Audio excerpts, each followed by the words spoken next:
1894년부터 1895년에 있었던 갑오개혁은 왜 나라를 바로잡는 데 기여하지 못했는가?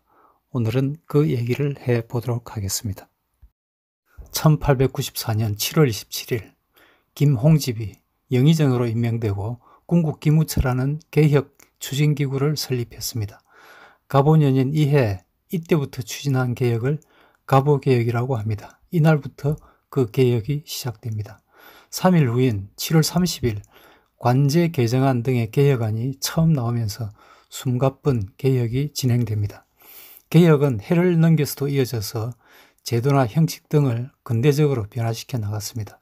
그리고 1895년 10월 8일 민비 살해 사건이 일어난 후에 1896년 2월 11일 고종이 러시아 공사관으로 피신하는 아관 파천이 일어나면서 약 1년 반 이어지던 개혁 작업에도 대반전이 일어났습니다. 개혁에 대한 반동이 튀어나온 겁니다. 그 사이에 무슨 일이 일어났는지 디테일을 알아봐야 될 이유는 조선이 외세의 압박에 시달리지 않는 국가다운 국가로 우뚝 서기 위해서는 국민의 삶이 안정되고 국가 안보도 자리 잡아야 했는데 그 기회가 생긴 이 시기에 왜 그런 목적을 달성하지 못했는가를 이해해 볼 필요가 있기 때문입니다. 조선이 나라를 유지하기 위해서는 어떻게 하든지 근대화를 하고 국민의 삶을 안정시키고 주변 국가의 관계를 안정적으로 관리할 수 있어야 했습니다. 그러나 1904년 2월에 일본과 1차 한일의정서를 체결하면서 국가 운영을 사실상 일본이 원하는 대로 해야 할 상황에 빠졌고 1905년 11월 을사조약 체결로 국권 상실까지 갔던 것입니다. 이것은 갑오개혁이 소기의 성과를 맺지 못했음을 의미합니다. 지금부터 꼭 125년 전에 있었던 이 개혁기간은 조선이 주권을 잃는 참변을 당하지 않을 수 있는 최후의 기회라는 중요한 의미를 가진 시기였다고 할 수 있습니다. 7월 27일 김홍집의 개혁 내각 출범 4일 전인 7월 23일 일본군은 경복궁을 침범해서 왕을 연금 상태로 만들었습니다. 조선의 국가 최고 기능이 마비되어 버렸습니다. 왕조실록에는 그보다 한 달 전쯤인 6월 28일에 고종이 이렇게 얘기를 합니다. 어제 유시했지만 일체 경장해야 할 점에 대하여 위아래에서 정신을 가다듬고 강구하여 기어이 실제적인 성과를 거두어야 할 것이다. 이렇게 얘기합니다. 이렇게 이 내용에서 6월 27일에 경장하라는 지시를 한 것으로 되어 있습니다.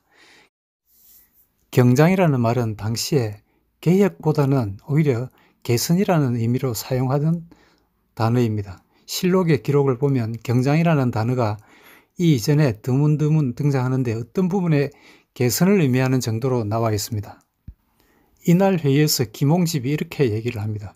고종이 얘기한 경장에 관해서 이렇게 얘기합니다. 만일 경장하지 않아서는 안 될 일이 있다면 무엇 때문에 낡은 법을 고수하여 구차스럽게 미봉책에만 매달리겠습니까?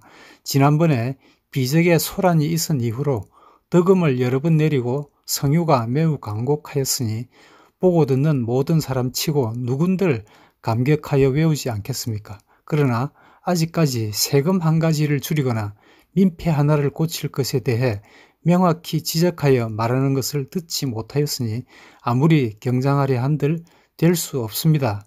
라고 해서 동학의 1차 봉기 이후에 아무것도 개선된 바가 없음을 지적을 하고 있습니다. 이어서 김홍집은 백성에게 혜택을 베풀어야 경장도 제대로 될 수 있다는 취지의 발언을 이어나갑니다. 사실 고종이 경장을 언급한 바로 이틀 전에 이런 일이 있었습니다. 6월 26일입니다. 일본의 조선주재공사 오토리 게이스케가 고종을 아련하고 개혁 5개조를 제시했던 바가 있습니다. 오토리 공사의 개혁안의 내용을 보면 다음과 같은데 구체적으로 모두 27개 항이 있었다고 합니다. 5개를 보면 첫째, 중앙정부의 제도 및 지방제도를 개정하고 아울러 인재를 채용할 것. 둘째, 재정을 정리하고 부의 원천을 개발할 것. 셋째, 법률을 정돈하고 재판법을 개정할 것. 넷째, 국내의 밀란을 진정하고 안녕을 보존 유지하는 데 필요한 병력과 경찰을 설치할 것. 다섯째, 교육제도를 확립할 것, 이렇게 되어 있습니다. 이렇게 보면 국왕이 대신들에게 경장을 주문한 것은 오토리 공사의 요구가 있었던 데 대한 반응임을 짐작할 수 있습니다. 조선조정은 일본의 압박에 의해서 이끌려 나오기 전까지는 개혁에 대한 필요를 느끼지 않고 있었던 것입니다. 우리 역사에는 그래도 가보개혁을 긍정적인 것으로 기록을 하고 있습니다.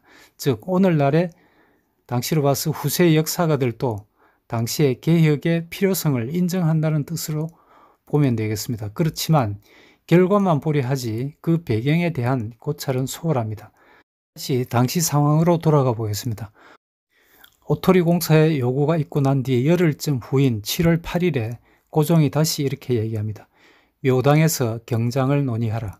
오랫동안 쌓인 폐단을 바로잡고 타락한 기풍을 진작시켜라. 이런 취지의 전교를 내린 것으로 기록되고 있습니다.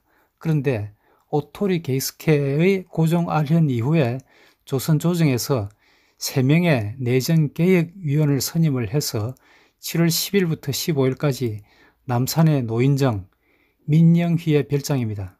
그 노인정에서 오토리 공사의 제안 내용을 두고 협상을 벌였습니다. 결국 15일에 가서 3차 회담을 했는데 조선 조정은 오토리의 제안을 공식적으로 거부를 했는데 교정청에서 개혁 작업을 하고 있기 때문에 스스로 하겠다는 것을 거절의 명분으로 삼고 있습니다. 그런데 제가 보기에는 그 속에 있는 의미가 중요합니다. 오토리의 제안 내용 속에는 다음과 같이 왕권을 축소하고 의정부의 권한을 강화하며 왕실과 정부를 엄격히 구분하는 이런 내용들이 있는데 고종과 민비 그리고 수구적인 대신들의 이해관계에 정면으로 저해되는 것입니다. 그래서 받아들이기 힘들었던 이유가 있지 않았겠는가 이런 생각을 할 수 있습니다. 아직 일본 군대가 정부를 장악하기 이전에 고종과 조정은 이렇게 개혁 또는 경장과는 일관되지 않는 생각을 하고 있었습니다. 눈앞에 닥친 난관만 얼렁뚱땅 넘기기만 바란 것으로밖에 생각할 수 없습니다. 사조가 모래 속에 머리를 쳐박듯이 개혁에 관한 어떤 구체적인 시도가 시작되는 것은 7월 13일에 교정청을 설치해서 고종이 경장을 논의하라. 오랫동안 쌓인 폐단을 바로잡고 타락한 기풍을 진작시켜라.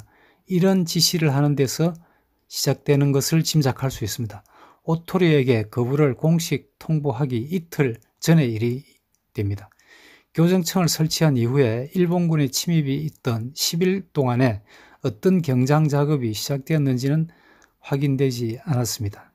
교정청이 어떤 작업을 했을 수도 있습니다. 그렇지만 7월 23일 느닷없이 일본군에 의해서 경복궁 침입을 당하고 4일 후에 개혁 작업을 위한 기구가 만들어지고 책임자들이 임명되는 일이 생기는 것입니다. 그 기구가 바로 군국기무처이고 총책임자는 영의정 김홍집입니다. 이것을 제1차 김홍집 내각이라고 부릅니다. 김홍집은 개혁 내각을 이끌기 전에는 특별히 담당하는 업무가 부여되지 않은 판중추 부사로서 앞서 오토리 게이스케 공사와 남산 노인정에서 한 그 회담에는 참여하지 않았습니다. 따라서 김홍집은 고종, 즉 민비가 신임하는 대신이었다고 보기 힘듭니다. 그 김홍집을 7월 27일에 개혁 내각의 책임자로 올린 것은 일본의 압력이라고 추정할 수 있습니다. 그래서 그 내각을 친일 내각이라고 하는 점도 이해가 됩니다. 이렇게 개혁 작업의 출발 시기의 사정을 보면서 우리는 고종과 최고위 관료들의 개혁에 관한 입장을 볼 수 있습니다. 동학난의 발발을 당하고 청나라에 구원을 요청하고 뜻하지 않게 일본군까지 불러들인 상황에서 청나라에 대한 구원 요청 외에는 어떤 구체적인 액션을 한 것도 없습니다. 대정교법을 대책이라고 얘기를 한다면 없었던 건 아니기는 합니다. 즉 난이 발발한 지역에 지방관을 처벌하고 잡세를 없애라 하는 지시를 하기도 했는데 제가 보기에는 지시일 뿐이었습니다. 팔로우업이 없었던 겁니다. 반면에 밀란의 근본 원인에 대해서 접근하려는 노력은 없었습니다. 근본 원인은 고종과 민비 그리고 민씨 척족들의 부패에 있었기 때문입니다. 매관매직으로 백성들의 고혈을 짜낸 것은 국왕의 가족과 인척이었습니다. 그리고 연쇄적으로 지방의 최말단까지 부패의 고리가 이어져 있었던 것에는 아무도 눈길을 주지 않았습니다. 고종과 민비는 개혁이 왜 필요한지 몰랐고 알려고도 하지 않았습니다. 개혁의 대상이 되어야 할 사람들이 바로 이 사람들이었습니다. 여기서 민비는 전면에 등장하지 않기 때문에 역사에서 별로 언급되지 않습니다. 그렇지만 문제의 근원은 민비였습니다. 역사는 고종이 민비에 의해서 조정되는 불편한 진실을 직시하고 지적하지 않습니다. 고종의 국정을 이면에서 이끈 사람이 바로 민비였으며 정부 요직에 그의 인척들을 앉혔습니다. 그래서 민씨정권, 민씨척족이라는 말도 생겨났던 것입니다. 그 요직을 차지한 민씨척족들의 부패고리의 최정점에 있던 인물이 민비입니다. 민씨 부패의 일례로 그 15촌 조카 되는 민영준이라는 사람이 있습니다. 나중에 민영휘로 이름을 개명을 합니다. 그 민영준은 권력을 이용한 치부로 조선 최고의 갑부가 되었습니다. 그리고 그해 7월에 일본군이 침입한 다음 날인 7월 24일에 처벌을 받고 귀양을 갔다가 나중에 청나라로 도망을 합니다. 앞서 오토리 공사와 회담이 열린 그 노인정이 이 민영준의 별장이었습니다. 얼마가 지난 다음에 고종은 민영준에 대해서 더 강한 처벌을 요구하는 상소를 무시하고 그를 비호를 합니다. 고종이 아닌 민비가 비호를 했을 것입니다. 고종과 민비 그리고 민씨 척족들 이런 지도층에 개혁이 과연 달가웠을까 하는 생각이 듭니다. 개혁을 요구하는 일본을 물리칠 생각만 가득 찼던 것이고 언젠가 청나라 군대가 일본군을 물리치고 나아가서 밀란까지 잠재워 줄 것을 고대하고 있었던 것입니다. 망상을 하고 있었습니다. 일본군이 경복궁을 점령하고 고종이 연금된 상황에서 민비는 피신한 척족들과 은밀하게 연락을 주고받았습니다. 그러면서 청나라의 동정에 촉각을 곤두세우고 편지를 교환하면서 이렇게 썼습니다. 어서 청나라가 승리하여 사필귀정하기 바란다.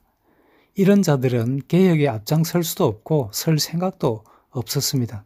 중요한 점은 개혁에 걸림돌이 될 정도의 권력을 가지고 있었다는 점입니다.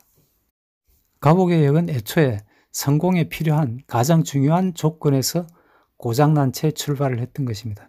주변 강대국의 형세를 판단하는 데 있어서도 이런 정도로 희망만을 바탕으로 보기만 했기 때문에 정확한 진단이 나올 수 없었음은 당연합니다. 갑오개혁에 대한 얘기는 오늘은 이 정도로 하겠습니다. 잠시 지금의 대한민국 상황과 한번 비교를 해보겠습니다. 지금 대한민국에는 개혁을 필요로 하는 분야에서는 개혁을 얘기하지 않고 국민의 필요보다 정권의 필요가 있는 분야에서 개혁을 주장하고 있습니다. 따라서 개혁이란 말이 허구로 보입니다. 청일전쟁을 당하고 갑오개혁을 추진하던 시기에 고종과 민비 정권의 입장과 유사해 보입니다. 거기에다가 부패한 관료의 존재도 당시와 크게 다르지 않습니다. 그 결과 민비는 우리가 상상할 수 있는 가장 비참한 최후를 마쳤는데 고종과 일부 부패 관료들은 그 고비를 넘기고 난 뒤에 쓰러지는 나라에서 마지막 생애까지 달콤한 부패를 즐겼습니다.